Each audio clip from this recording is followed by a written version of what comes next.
ভয়ঙ্কর আগুন ছড়িয়ে পড়ল। আগুন, বগিতে আগুন, সবাই দ্রুত নিচে নামেন।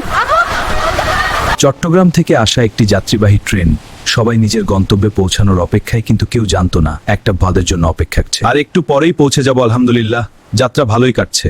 সবকিছু স্বাভাবিকই ছিল, কেউ গল্প করছে, কেউ ঘুমাচ্ছে। বাচ্চাটা ঘুমিয়ে গেছে, একটু পর নামতে হবে, প্রস্তুত থাকি। হঠাৎ এক বগি থেকে ধোঁয়া বের হতে শুরু করলো। এই ধোঁয়া কোথা থেকে আসছে? কেউ কি কিছু জ্বলতে দেখছেন? না, আর মনে হয় আমি কিছুই দেখছি না। ভূত? এটা কোনো ব্যাখ্যা হলো না। আগুন, আগুন লেগেছে, সবাই দ্রুত নামেন। কিছু দ্রুত নামো, বাচ্চাকে ধরো, সবাই সাবধানে নামেন। ট্রেন থামানো হলো, যাত্রীরা প্রাণ বাঁচাতে দৌড়াতে লাগলো।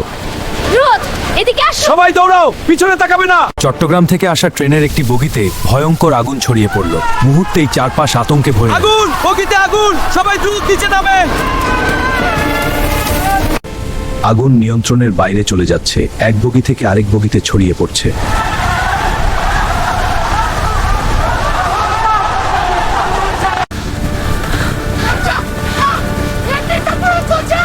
দৌড়াও, আরো জ্বলছে।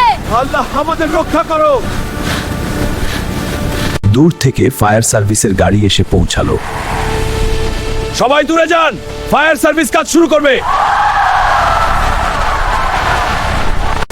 ফায়ারম্যানরা দ্রুত আগুন নিয়ন্ত্রণে আনার চেষ্টা শুরু করলো। হোস চালাও, আগুন দ্রুত নিয়ন্ত্রণে আনতে হবে।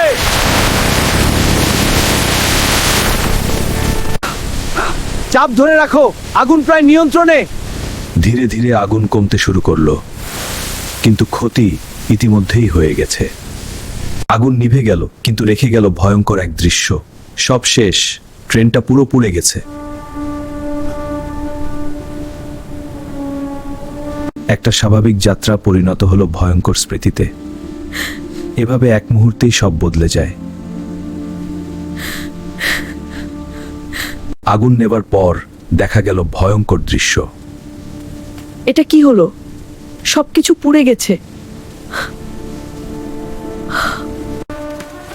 যারা বেঁচে আছেন তাদের দ্রুত হাসপাতালে নিন। ধৈর্য ধরুন, আমরা এখনই পৌঁছে যাব। ধন্যবাদ। অনেকে তাদের প্রিয়জনকে হারালো। সে তো আমার সাথে ছিল, এখন কোথায় গেল? একটা স্বাভাবিক যাত্রা পরিণত হলো ভয়ঙ্কর স্মৃতিতে। সবকিছু এক মুহূর্তে বদলে গেল। জীবন কত অনিশ্চিত, কেউ জানে না কখন শেষ হয়ে যাবে। তাই আজই প্রস্তুত হও, আল্লাহের পথে ফিরে আসো, যতক্ষণ সময় আছে।